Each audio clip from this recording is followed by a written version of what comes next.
हाँ, तो हम लोग पढ़ रहे हैं प्रश्नावली 6.5। कौन सी एक्सरसाइज हम लोग कर रहे हैं? एक्सरसाइज 6.5 हम लोग कर रहे हैं। और ये उच्चिष्ट निम्निष्ट का बहुत इंपॉर्टेंट चैप्टर है आपका। इससे जान लीजिए बोर्ड एग्जाम में एक क्वेश्चन इसका फिक्स रहता है।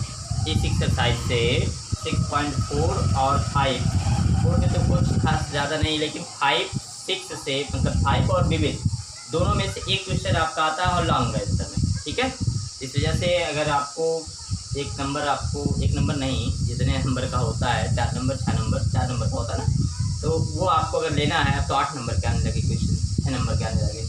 तो उसमें आपको ये एक्सरसाइज बहुत इंपॉर्टेंट है, खास है। और आप देख ही रहे हैं बोर्ड एग्जाम में भी, देखिए बिहार का बोर्ड रिजल्ट निकला, उसमें एक बच्चा टॉप किया है। 14 घंटे पढ़ता था वो, और आप लोग हैं सो रहे हैं। इससे काम चलेगा? अगर ये सोच रहे हों कि अभी पता नहीं एग्जाम होगा कि नहीं होगा, तो ये गड़बड़ बात है कि नहीं? यानी दुनिया चल रही वो चलेगी, लोग मरते रहेंगे, लोग जीते रहेंगे, आते रहेंगे, जाते रहेंगे। तो लाखों साल हो गया, लाखों साल से ये मानव सभ्यता है कि नहीं? कितने लोग आएंगे, कितनी बीमारियाँ आएंगी, सब आई गई ना। लेकिन दुनिया क्या है, अपने रूटीन में चलती जा रही। तब ऐसे आपको भी करना है कि अगर आपकी मेंटलिटी ये बन गई हो कि कोरोना ख़त्म नहीं होगा या हम चले जाएंगे, हैं, ऐसी मेंटलिटी निकालिए। जब तक हैं तब तक जो उचित है हमारे लिए वो काम हम करते रहें, यही सबसे अच्छा जीने का तरीका होता है। बात समझ रहे हैं ना? काम कोई इच्छा नहीं, भगवान नहीं, आपसे नहीं कहें कि आप जाके काम करिए, नहीं, परिस्थिति में, मौके पर जो परिस्थिति है इसमें हम क्या कर सकते हैं, समझ रहे हैं ना? इस परिस्थिति में आप क्या कर सकते हैं वही करिए, बस यही सबसे बेस्ट तरीका है। ठीक, तो इस समय आपकी परिस्थिति में आपका यही काम है कि आप अच्छे से सारी प्रश्नावली सॉल्व कर डालिए, क्योंकि अगर मैथ का प्रेशर ख़त्म रहेगा तो जब और सब्जेक्ट चलेंगे तो उन्हीं का केवल प्रेशर रहेगा, है ना? इस वजह से अच्छे से पढ़ाई कर लीजिए। तो चलिए 6.5 का एक बच्चे ने क्वेश्चन नंबर 8 पूछा था। हाँ, एक चीज़ आप स्थानीय पूछे थे, स्थानीय न्यूनतम और स्थानीय उच्चतम का क्या मतलब होता है? स्थानीय मतलब आप जानते हैं लोकल, स्थानीय मतलब क्या होता है? लोकल। तो जैसे जो रिजल्ट आपकी स्कूल का मान लो डिक्लेयर किया जाता है, जब आपकी स्कूल का रिजल्ट डिक्लेयर किया जाता है तो आप देखते हैं कि कोई बच्चा टॉप पाता है, सबसे ज़्यादा नंबर पाता है ना? कौन पाया आपकी बात? आप जानिए आपके स्कूल में, तो वो आपका स्थानीय उच्चतम कहा जाएगा, क्योंकि वो केवल आपके स्कूल का टॉपर है। यानी ये मान लो ये सब आपके स्कूल के बच्चे हैं, इधर भी आपके स्कूल के बच्चे हैं, तो ये सबसे टॉप पर है, तो इसे कहा जाता है स्थानीय उच्चतम। और अगर ये सबसे नीचे हो, मान लो ऐसे कोई भी चला गया, निगेटिव नंबर पा गया, निगेटिव तो पा नहीं सकता लेकिन मान लो है, तो उस स्थिति में क्या कहा जाएगी? यह स्थानीय न्यूनतम। लेकिन अगर हम पूरे प्रदेश का अगर हम डाटा कलेक्ट करें, पूरे प्रदेश का डाटा कलेक्ट करें यानी यूपी बोर्ड का डाटा, तो आप देखेंगे जो टॉप पाएगा वो क्या कहा जाएगा? उसी को निरपेक्ष उच्चतम कहेंगे। कौन सा उच्चतम कहेंगे? यानी जब पूरे फलन की सबसे मैक्सिमम वैल्यू हो, किसी अंतराल से उसका कोई लेना देना ना हो, तब उसे हम कहते हैं निरपेक्ष उच्चतम या निरपेक्ष न्यूनतम। और जब आपका इससे लेना देना होता है तो उसे हम स्थानीय न्यूनतम या स्थानीय उच्चतम कहते हैं।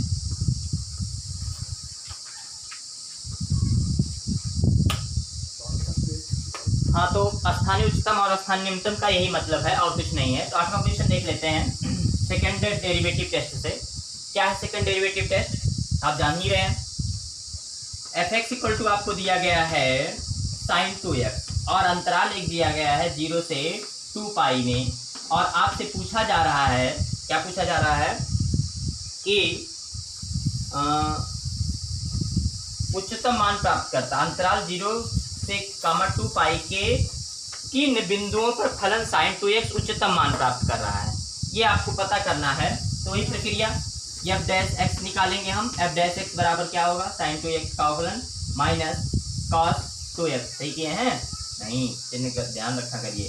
फिर 2x का अवकलन 2 हो जाएगा, तो आगे आपका 2 cos 2x।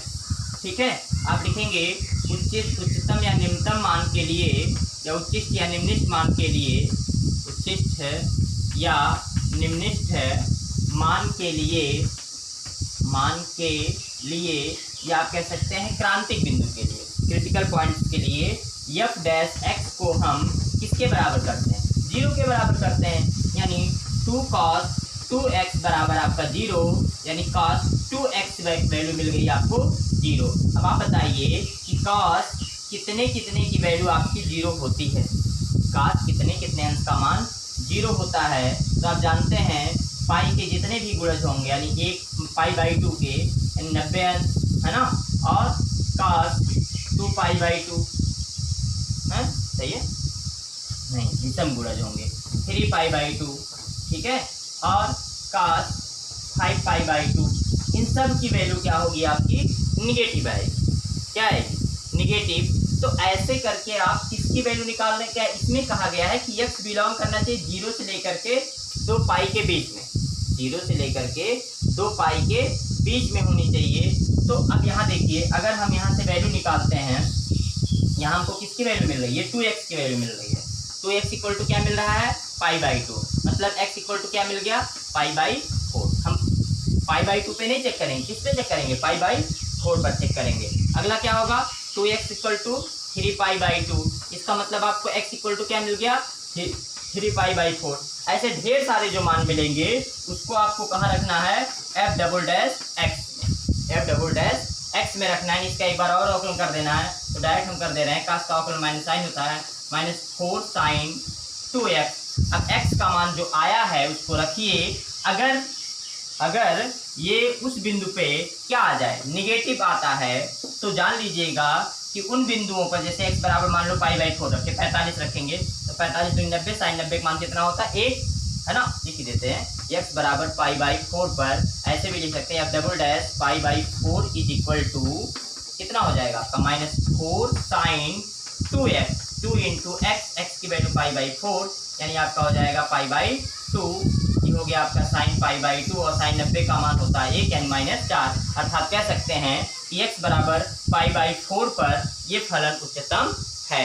ऐसे आपको किस पे चेक करना है? 3 पाई/2 पे चेक करना है, सॉरी 3 पाई/4 पे, फिर 5 पाई/4 पे। ऐसे आगे भी बढ़ाइएगा, कब तक? जब तक कि इससे ज़्यादा ना हो जाए। जब इससे ज़्यादा हो जाएगा तो वहीं रोक दीजिएगा, जिससे इन दोनों के बीच में x का मान मिले, ठीक है। उसके लिए आप f"x निकाल सकते हैं। ये कौन सा क्वेश्चन था आपका? 8वां क्वेश्चन था। तो चलिए आगे बढ़ते हैं। तो 12 तक आपका लगभग यही है, यानी आपको फलन दिया गया है, यानी f(x) आपको दिया गया है। लेकिन 12 के बाद, क्वेश्चन नंबर 12 के बाद आपको थोड़ी सी समस्या होगी। क्या समस्या होगी देख लेते हैं। जैसे क्वेश्चन नंबर 12 तक तो कुछ बताना नहीं है, बताना है। चलिए 11वां सवाल एक ले लेते हैं। नहीं, 12 ही करते हैं। 13वां सवाल। अब आपको क्या करना है, ध्यान दीजिएगा। अब आपको ये करना है कि जैसे अब तक हमको दिया रहता था कि f(x) बराबर x प्लस साइन 2x, ऐसे दे देता था और कहता था उच्चतम और निम्नतम मान ज्ञात कीजिए। अब ये चीज़ हमको नहीं उपलब्ध रहेगी, ये चीज़ हमको उपलब्ध नहीं रहेगी, और आपसे पूछा जाएगा कि आप बताइए कि इस चीज़ का कब मान उच्चतम होगा। जैसे मान लो आप नंबर ये मौके पढ़ाई कर रहे हैं, ठीक, तो आपका जो बोर्ड का नंबर है, बोर्ड का नंबर को अगर हम y मान लें, ये किन किन चीज़ों पे निर्भर करेगा? आप कितने घंटे पढ़ रहे हैं उसको x मान लेते हैं, आप कितने घंटे सो रहे हैं उसको y मान लेते हैं, आप कितने घंटे खेल रहे हैं उसको z मान लेते हैं। अब यहाँ ये तो पॉजिटिव करेगा, लेकिन ये दोनों क्या करेंगे? आपके रिड्यूस करेंगे ना। जितनी बड़ी इसकी वैल्यू होगी ये आप कम हो जाएंगे। अब आपसे पूछा जाए कि अधिकतम अंक आपको कब मिलेगा, अधिकतम अंक आपको कब मिलेगा। अब उसके लिए या किस चर को हम बढ़ा दें इसमें से कि अधिकतम मिल जाए। तो आप जानते हैं कि जब हम dy का अवकलन करते हैं तो किसी एक चर के सापेक्ष कर सकते हैं, चाहे x के सापेक्ष चाहे y के सापेक्ष कर सकते हैं। लेकिन यहाँ क्या समस्या है? यहाँ 3 चर आ गए। तब हमारी समस्या ये रहेगी कि इसको भी इसके रूप में कन्वर्ट करें, इसको भी इसके रूप में कन्वर्ट करें, ठीक है। यानी सबसे पहला काम क्या रहेगा आपका कि जिसका उच्चतम या निम्नतम मान निकालना है उसको एक चर में व्यक्त करना। जैसे मान लो अब पढ़ाई घंटे और खेलने घंटे मान लो इस प्रकार संबंधित हैं, x/2 है ना, और खेलने घंटे x² 3 मान लेते हैं ऐसे, है ना। हम व्यवहारिक चीज़ को गणित में बदलना सीख रहे हैं, इसको ध्यान रखिए, यही मैथ है। अगर व्यवहारिक चीज़ को आप गणित में बदलना सीख गए तो जान लो आसान है काम। हाँ, तो ये मिल गया आपको y इक्वल टू ये। अब देखिए ये क्या बन गया, एक चर में बन गया। अब इसका हम अवकलन करेंगे, उसको शून्य के बराबर करेंगे, x का मान निकालेंगे, फिर डबल डैश x मतलब d2y dx2 निकालेंगे। उसमें हम रखेंगे, अगर निगेटिव आया तो उच्चतम और पॉजिटिव आया तो निम्नतम। यही इतना काम करना है। तो चलो एक सवाल लेते हैं, सिंपल वाला पहले, 13वां सवाल। 13वें प्रश्न में कहा क्या है कि दो ऐसी संख्याएं ज्ञात कीजिए, दो ऐसी संख्याएं ज्ञात कीजिए जिनका योगफल 24 हो। तो मान लेते हैं दो संख्या, पहले x दूसरी y, वो लिख लीजिएगा, है ना। x प्लस वाई बराबर कितना दिया है, 24। x प्लस वाई बराबर क्या दिया है, 24, और उनका गुणनफल उच्चतम हो। जिसका हमें मान निकालना है वो गुणनफल है। चलो गुणनफल को हम p से प्रदर्शित कर देते हैं। गुणनफल कैसे प्रदर्शित करते हैं, p से, काय p से, वापस से काय, p मतलब प्रोडक्ट, है ना। प्रोडक्ट माने गुणनफल। तो प्रोडक्ट को अगर हम देखें, कह रहे हैं इसका गुणनफल यानी x और y का गुणनफल उच्चिष्ट हो, x और y का गुणनफल क्या हो, उच्चतम हो। आप बताओ इसका अवकलन करेंगे कि p का करेंगे, किसका करते हैं हम अवकलन, उसी का करते हैं जिसका हमें उच्चतम या निम्नतम मान निकालना हो। तो हमें उच्चतम मान निकालना है गुणनफल का, अर्थात p का, इसलिए हम किसका अवकलन करेंगे, p का अवकलन करेंगे। बात समझ में आ रही है ना। तो अब लेकिन समस्या ये आएगी, p का x के सापेक्ष करे कि y के सापेक्ष करे। हमने बताया था कि जब दो चर या कई चर आएंगे तो उनको एक चर में व्यक्त करने की समस्या रहेगी। इसके लिए आपको एक शर्त कहीं ना कहीं पहले से दिया रहेगा, ठीक है। तो इसको लगाने तरीका समझ गए ना। मान लेंगे पहला चर आपका x है, दूसरा चर आपका y, मतलब पहली संख्या x, दूसरी संख्या y, वो सब हम लिख नहीं रहे हैं, लिखना आपका काम। तो अब इसमें y की वैल्यू अगर हम निकालें तो y की वैल्यू मिल जाएगी आपकी 24 माइनस x, मिली ना। हाँ, तो p इक्वल टू क्या मिल गया, x इंटू 24 माइनस x। अब इसका हमें उच्चतम निम्नतम मान निकालना है, इसलिए इसका अवकलन कर देते हैं। गुणा करके अवकलन करें, चलिए गुणा कर लेते हैं, माइनस एक्स स्क्वायर। ध्यान रखिएगा कि कोई मैथ में कोई भी हार्ड एंड फास्ट रूल नहीं होता कि एक रूल सब जगह अप्लाई होगा। कभी कभी हम गुणा करने के बाद अवकलन करते हैं, कभी कभी सीधे अवकलन कर देते हैं, जहाँ जैसे सुविधा लगे। तो ये हो गया आपका p की वैल्यू कितनी, 24 माइनस एक्स स्क्वायर। अब इसका अवकलन कर दें, dp by d x equal to 24 into 1 minus 2x। ये मिल गया आपको, मिला कि नहीं मिला। अब इसमें क्या कर सकते हैं आप इसको शून्य के बराबर करेंगे, लिखेंगे उच्चिष्ट या निम्निष्ठ मान के लिए, उच्चिष्ट या निम्निष्ठ मान के लिए dp by d x equal to 0। Mean क्या इक्वल टू 0 आप रखेंगे बताइए, यानी 24 minus 2x equal to 0, then x equal to 12। समझ पाए ना, x की वैल्यू 12 आ गई। यहाँ हम d2p अपॉन dx2 निकाल लेते हैं, यानी सेकंड डेरिवेटिव करते हैं। इसका एक बार और अवकलन कर दें, 24 का अवकलन 0 माइनस 2x का अवकलन माइनस 2 आ जाएगा आपका। x बराबर कितना मिल गया आपको, d2p बाई dx2 मतलब माइनस 2 आ गया। यानी ये बिंदु आपका हर बिंदु पे उच्चतम है, क्यों, क्योंकि ये निगेटिव है। जब निगेटिव आएगा तो उच्चतम होता है, इसको ध्यान रखिएगा सेकंड डेरिवेटिव टेस्ट में। तो ये उच्चतम है, लेकिन यहाँ पे क्रिटिकल पॉइंट जिस पे उच्चतम हो सकता है वो कौन है, x इक्वल टू 12 है। यानी x बराबर 12 पर इस फलन का मान उच्चतम है। अगर x बराबर 12 लिया जाए तो y बराबर क्या मिलेगा आपको, इसलिए y बराबर आपको देख सकते हैं 12, y इक्वल टू क्या मिलेगा, 24 माइनस 12 बराबर 12। यानी दूसरी संख्या भी कितनी होगी, 12 होगी। यानी दोनों संख्याएं अगर 12 हैं तभी उनका गुणनफल उच्चतम आएगा, अन्यथा नहीं आएगा। चेक कर लेते हैं, जैसे दो चीज़ बताइए। अब 12 का गुणनफल करेंगे कितना आएगा, 12 में 144, 12 जा 144, एक 144 आ गया आपका। अब एक कम कर दें, मान लीजिए एक संख्या हम 12 कर देते हैं, मान लो एक संख्या 14 कर दें, ठीक है। तो दूसरी कितनी होगी, ताकि जोड़ने कितना आए, तो दूसरी होगी 10। अब आप देख सकते हैं 14 गुणे 10 कितना आया, 14 में 100 से कम आया कि नहीं आया, आ गया। अब मान लो पहली संख्या को हम कम कर देते हैं, दूसरी बढ़ा देते हैं, ये 9 हो गया। अगली कितनी हो जाएगी, 9 में कितना जोड़े 24 आएगा, सही है।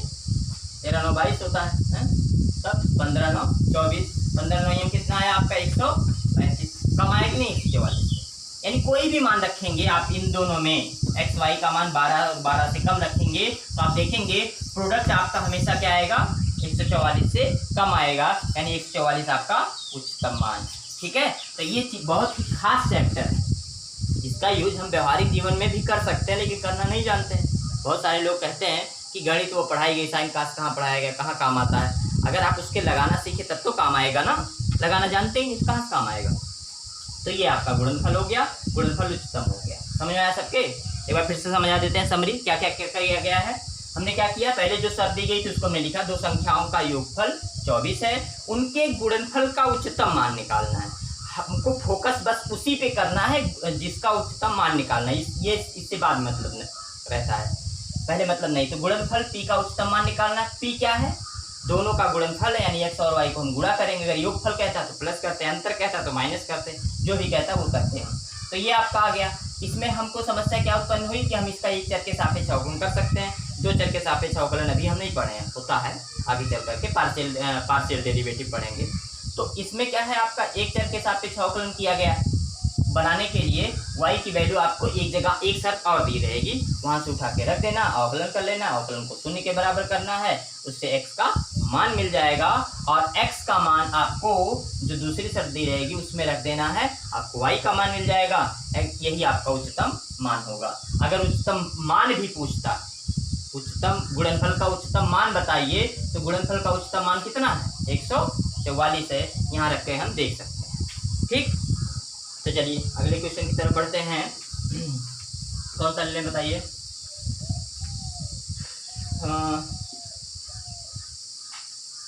16 तक तो ऐसे ही है। घनों का योग, घन मतलब आप जानते ही हैं, घन लोहार वाला नहीं, 100 सुनार की न एक लोहार की, वो भी तो घन होता है, जानते कि नहीं जानते।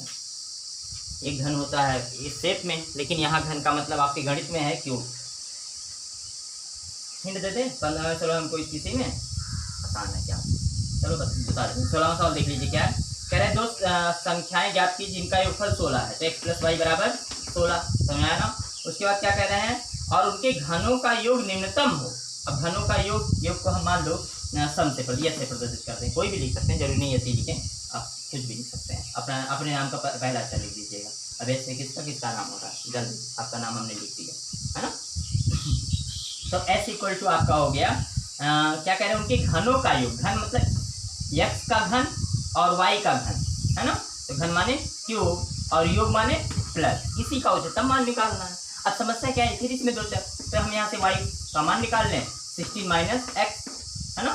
अब यहाँ रख दें x³ + 16 - x का होल क्यूब। अब बताओ इसका क्यूब करके प्रसार करोगे, अवकलन करोगे, अवकलन कर लोगे डायरेक्ट, आसान है, अवकलन कर लिया जाए, कागज हिसाब से हम बढ़ाएंगे। लेकिन कुछ लोग क्या है कि एक रूटीन पे चलते हैं, नहीं इसमें पहले हम प्रसार करेंगे फिर ये लगाएंगे, ऐसा नहीं होना चाहिए। आप देखिए ना कहाँ क्या करने पर आसानी है। गणित पढ़ाया जाता है या पढ़ाई इसीलिए होती है कि काम को हम कम समय में और अच्छे तरीके से कैसे कर सकें, ये जानने के लिए। अब इसका आप अवकलन कर लीजिएगा, जो भी कर लीजिएगा। हाँ, उसके बाद 17वां सवाल देख लेते हैं। 17वें, 18वें, 19वें, 20वें, 20 सवाल तक आपसे आपका टारगेट है ना, है कल टारगेट पूरा हुआ, सोते हैं आप लोग की बात नहीं है ना। तो ये ना भाई हैं, बोर्ड एग्जाम आपका जान लीजिए फरवरी में ही होगा। मत सोचिए कि लॉकडाउन है तो सब कुछ खिसक जाएगा, सरकार कोई किसी रियायत नहीं देने वाली है, क्योंकि जीवन आपका है, जीना आपको है ना। आपको किसी पर डिपेंड रह करके नहीं जीना है, अपने आप खुद जीना है।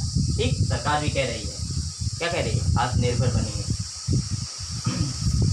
18वां सवाल देखते हैं। 18वां सवाल क्या कह रहा है कि 45 सेंटीमीटर और 24 सेंटीमीटर की टीन की आयताकार चादरों को काटकर इस प्रकार बने टीन के फलकों को मोड़कर ढक्कन रहित एक संदूक बनाया जाता है। हमने आपको संदूक बनाना बताया था, हैं, संदूक बनाना बताए थे ना। अगर ना बताया हो तो किसी उसके पास चले जाइएगा जो बना रहा हो आसपास में, लॉकडाउन बहुत दूर ना जाइएगा, नहीं कोरोना वाले क्षेत्र में चले जाएंगे ना, कोरोना हो जाएगा। ये कह रहे हैं चादर को ऐसे काट दिया गया चारों किनारे से, और इसको मोड़ करके क्या बनाया गया, एक संदूक बनाया गया, बंदूक नहीं संदूक, छुपा रहे ना, हाँ एक संदूक बनाया गया। अब मोड़ करके कैसे संदूक बनाया जाता है, मेरे पास यहाँ कागज़ तो है नहीं, ये बताता आपको, फिलहाल 10 में मैं बता चुका हूँ कि इसको जब आप काट देंगे ऐसे, ठीक, यहाँ भी ऐसे काट देंगे आप, और यहाँ भी ऐसे काट देंगे, और यहाँ भी ऐसे काट देंगे, तो इसको मोड़ लीजिए आप मोड़ेंगे तो आप देखेंगे क्या हो रहा है, ये एक संदूक की आकृति में बन जाएगा। आप खुद काट करके मोड़िएगा, मैंने इससे बता दिया है इसी जो इतना काटे हैं आप, इसी को उठा के ऐसे मोड़ दीजिए, इसको उठा के ऐसे मोड़ दीजिए, ये इतना वाला पोर्शन ऐसे मोड़ दीजिए, ये वाला पोर्शन ऐसे मोड़ दीजिए। आप देखेंगे एक संदूक बन जाएगा, संदूक क्या तालाब बन जाएगा, उसी में स्नान करिएगा गर्मी की छुट्टी में। कह रहे हैं इस वर्गाकार इस प्रकार बने टिन के फल को मोड़कर ढक्कन रहित, ये ऊपर से खुला रहेगा, एक संदूक बनाया था। काटे जाने वाले वर्ग की भुजा कितनी होनी चाहिए जिससे संदूक का आयतन उच्चतम हो? हाँ, ये कितना था, 45 गुणे 24 था। ये यहाँ तक आपका, यहाँ तक ध्यान दीजिएगा, ये 45 गुणे 24 है, ये 45 है और ये आपका 24। समझ पा रहे हैं? अब आपसे पूछा जा रहा है कि ये कितना बड़ा रहे यक्स। मान लो यक्स काटते हैं, कितना काटते हैं, यक्स इधर यक्स इधर, मान लीजिए यक्स ये काटा गया, यक्स ये भी काटा गया, तो मान लेते हैं ये दोनों भुजा वर्ग काटा गया है। अब आपसे ये पूछा जा रहा है क्या कि संदूक का आयतन उच्चतम, संदूक का आयतन कितना हो, उच्चतम हो। आप ये बताइए कि संदूक जिसका उच्चतम या न्यूनतम मान निकालना होता है उसको हम कोई ना कोई फलन पहले मान लेते हैं, तो आयतन, और ये क्या बनेगा, संदूक बनेगा, और संदूक माने घनाभ, और घनाभ का आयतन क्या होता है, लंबाई गुणे चौड़ाई गुणे ऊंचाई। ध्यान रखिएगा, आपको याद क्या रखना है कि जो चीज़ उच्चतम न्यूनतम कहे उसका पहले फार्मूला याद होना चाहिए। इसलिए हमने स्टार्टिंग में इस चैप्टर पढ़ाने से पहले ही सबके आयतन का, सबके क्षेत्रफल का फार्मूला लिखवा दिए हैं। याद है आपको? कितने याद है बताइए हैं? घनाभ का संपूर्ण पृष्ठीय क्षेत्रफल क्या होता है? कितने लोग याद हाथ बताइए? हाथ उठाते हैं घर पे? पापा पापा कहते होंगे आपकी हाथ उठा रहा है। तो लंबाई गुणे चौड़ाई गुणे आप जानते हैं 2 गुणे LB plus BS plus HL होता है संपूर्ण पृष्ठ घनाभ का। यहाँ क्या है, लंबाई गुणे चौड़ाई गुणे ऊंचाई है। अब इसकी लंबाई देखते हैं, संदूक की लंबाई कितनी बची, संदूक की लंबाई कितनी बची बताइए। ये पूरा कितना था आपका, 24 था। अब x इधर से निकल गया, x इधर से निकल गया, ठीक है, तो संदूक की लंबाई कितनी मिल गई बताइए। संदूक समझ रहे हैं ना, हैं? संदूक जानते हैं कि नहीं जानते हैं? नहीं जनरेशन ये आगे हिंदी नहीं जानते, ज़्यादा ज़्यादा हिंदी नहीं जानते, गड़बड़ बात, हिंदी जानिए। संदूक की लंबाई हो जाएगी 45 माइनस कितना है, 2x, 2x, क्योंकि 45 पूरा है, x इधर से काट के निकाला गया, इधर से काट के निकाला, जब मोड़ देंगे आप, मोड़ खुद देखिए, तो आपकी लंबाई केवल इतने बचेगी, और ये कितना होगी आपकी, कितना होगी, और चौड़ाई कितनी हो जाएगी बताइए। चौड़ाई हो जाएगी, चौड़ाई 24 थी, ये भी देखिए इधर x कटा, इधर भी x कटा, दोनों तरफ x कट गया, यानी 24 माइनस 2x। और ऊंचाई बताइए कितनी हो गई, ऊंचाई कितनी होगी, अरे ऊंचाई तो यही जो मोड़ रहे हैं वही तो ऊंचाई बनेगी, है ना। जैसे मान लो ये मेरी अंगुली है, अब इसी पर से मोड़ दें ऐसे, तो ये क्या हो गई, मौके पर ऊंचाई हो गई ना, तो जो पोर्शन मुड़ा वही ऊंचाई हो गई, यानी ऊंचाई हो गई कितनी आपकी, x। ये इतना जानना खास है। अब इतना जान गए थे, यहाँ रख देते हैं क्या, 45 minus 2x into 24 minus 2x into 2x, है ना। 3 फलन है, मतलब 3 प्रोडक्ट लगा नहीं सकते, तो चाहे 2 को गुणा कर लीजिए, 45 माइनस 2x और इंटू, इसमें गुणा कर देते हैं केवल x से, 24x माइनस कितना आपका 2x स्क्वायर, और जो 2 था वो कहाँ गया, इसको आगे लिख देते हैं। क्यों इसको आगे लिख रहे हैं, क्योंकि इससे अवकलन करने में कोई हमारी दिक्कत नहीं होगी, हमको अचर पद के अवकलन से कोई टेंशन नहीं है। इसका क्या करेंगे, अवकलन dv/dx, ये प्रथम फलन, ये द्वितीय फलन, 2 को बाहर लेकर के, पहला फलन 45 माइनस 2x, दूसरे का अवकलन, अब इसका अवकलन बताइए, 24 के साथ x होना चाहिए ना, क्योंकि हमने x से गुणा किया था, तो इसका अवकलन क्या हो जाएगा आपका 24 माइनस इसका हो जाएगा 4x, फिर प्लस दूसरा फलन मतलब कौन, ये 24 माइनस 2x स्क्वायर, और पहले का अवकलन, इसका अवकलन 0 माइनस 2x का हो जाएगा -2। इसको सॉल्व करके आप क्या करेंगे, इसको हम करेंगे 0 के बराबर, इससे क्या मिलेगा, हमको x की वैल्यू मिल जाएगी। x की वैल्यू को हम पुनः क्या करेंगे, d2v/dx2 में रख देंगे। इससे क्या चेक करेंगे कि किस पॉइंट पे उच्चतम है और किस पॉइंट पर निम्नतम है। x की वैल्यू अगर यहाँ रखें तो आप देखेंगे अगर निगेटिव आ रहा है जिस पॉइंट पे, उस पे आपका क्या होगा, उच्चतम होगा, और जिस पे आपका क्या आ रहा है, पॉजिटिव आएगा, उस पर निम्नतम होगा। लेकिन हमको निम्नतम से नहीं मतलब है, हमको मतलब है उच्चतम मान से। तो जो x की जो वैल्यू रखने पर ये सेकेंड डेरिवेटिव निगेटिव आएगा, उसी बिंदु पे उच्चतम होगा और वही आपका x का मान हो जाएगा, यही आपकी ऊंचाई हो जाएगी। ठीक है, तो इस तरह आप 20 सवाल इसमें लगभग कर सकते हैं। जो नहीं आएगा वो पूछेगा। इस चैप्टर का मेन क्या है कि जिसका उच्चतम या निम्नतम मान निकालना है पहले उसको ढूंढो। जिसका उच्चतम या निम्नतम मान निकालना है, प्रश्न पूरा पढ़ डालो। किसका उच्चतम मान निकालना, हमने पूरा प्रश्न पढ़ा सरसरी तौर से, बस हमारा ध्यान था कि किसका उच्चतम मान निकालना था। आयतन का उच्चतम मान निकालना है, उसको एक चर में व्यक्त करो। अगर कई चर में है, यहाँ देखो एक चर में आसानी से व्यक्त हो गया। ठीक है, आपको एक न एक शर्त दी रहेगी या आपको ऐसी चीज़ दी रहेगी जिससे आपको शर्त खुद पता चल जाएगी। समझ पा रहे हैं ना? तो इस तरह आप लगा सकते हैं। 20 सवाल कर लीजिएगा, बाकी अगले दिन देखा जाएगा।